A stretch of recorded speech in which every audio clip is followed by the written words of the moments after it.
sunny day in July 1977, Aaron Neely was water skiing with Ed Fletcher and his daughter in Canada's Lake Okanagan. As shown in this reenactment, Aaron was an expert and had skied these waters many times. Neither Ed nor his daughter was alarmed when Aaron took a spill, but they were when she started screaming.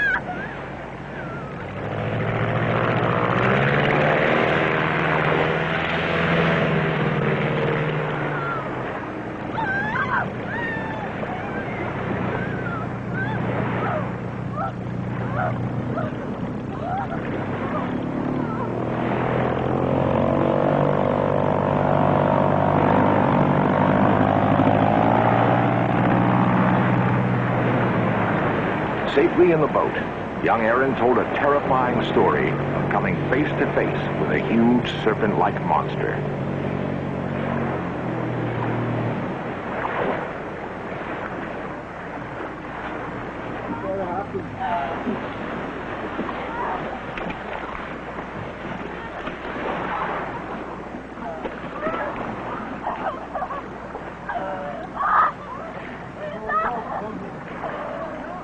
Aaron was not the first person to see such a creature in Lake Okanagan, nor the last.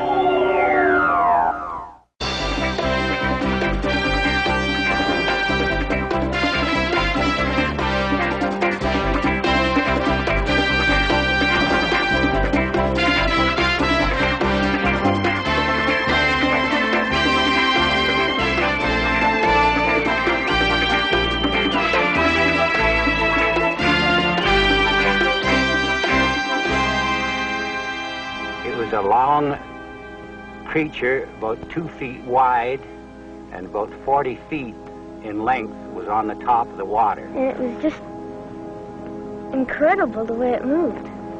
His head seemed to be the shape of a snake. Eyewitnesses claim that a monster rises from the depths and surfaces unexpectedly. They call him Ogopogo.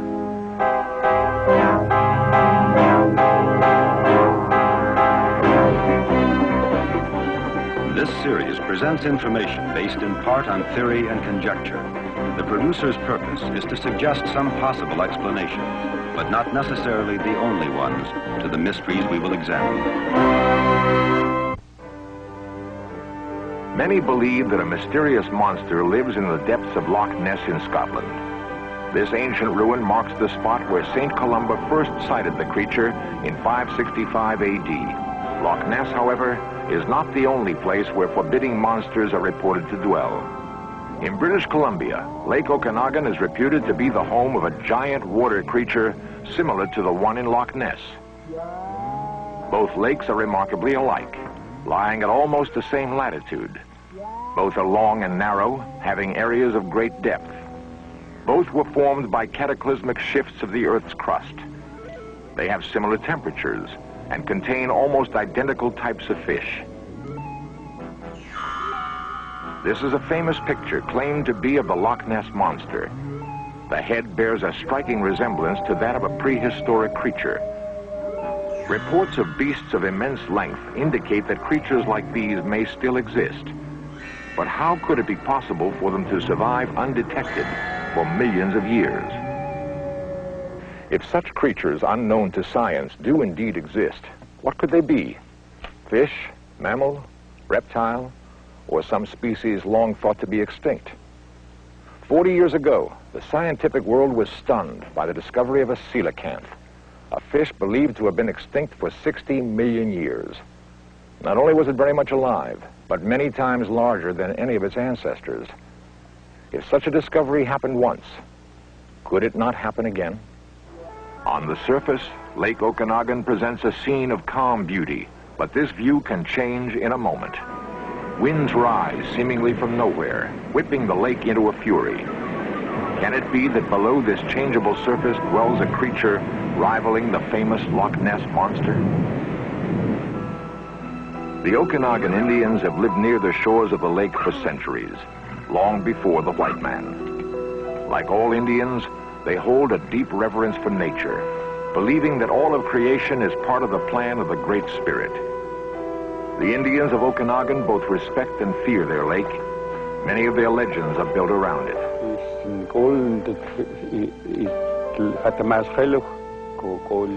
These legends are passed down around the campfires from generation to generation.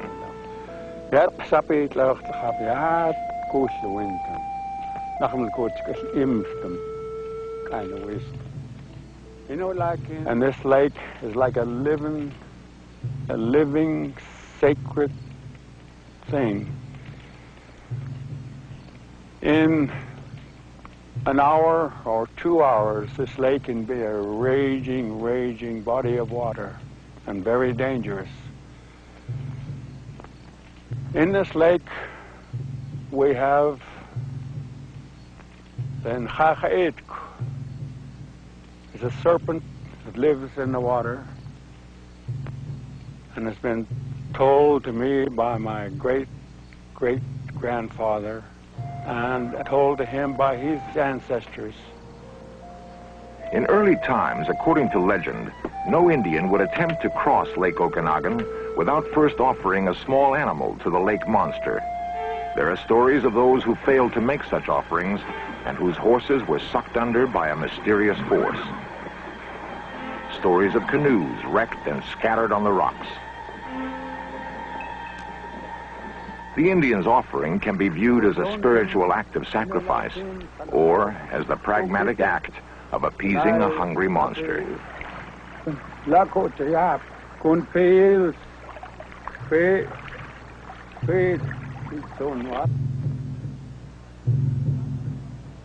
At the Kelowna Museum near Lake Okanagan, we talked with curator Ursula Surtees, who has devoted years to the study of the local Indian culture.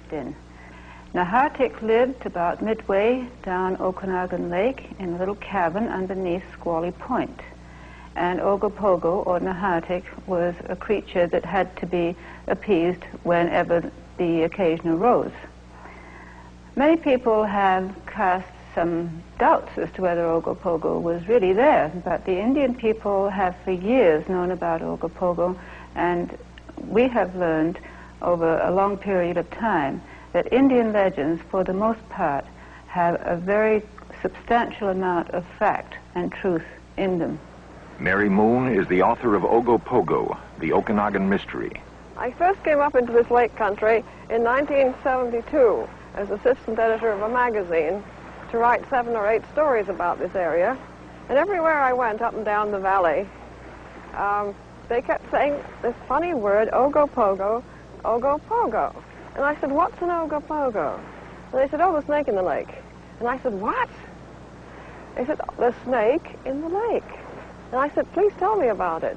And they rounded up half a dozen people, 7 or 8 people, of stunning respectability and great enthusiasm and great sincerity. And they told me their stories, and they all hung together.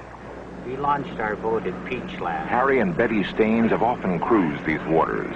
About 1/3 of the way across, we noticed a commotion in the water to our right, and we turned our boat in that direction.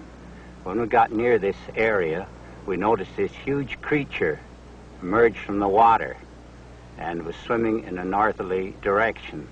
When I looked at it, I was just scared to death. It looked so huge. And I remember in particular the fins on the top of it, the bone structures. You know, it was just so, it really stood out, the white bone structure. And I said, oh, it's got fins, you know, and I said to Harry, let's not go any closer. It just may tip the boat over. It was so big. We've been holidaying in this area for the past 30 years with our family. We've heard of Ogopogo, but we never believed in it. But Betty and I are real believers now that there's a huge creature in this lake.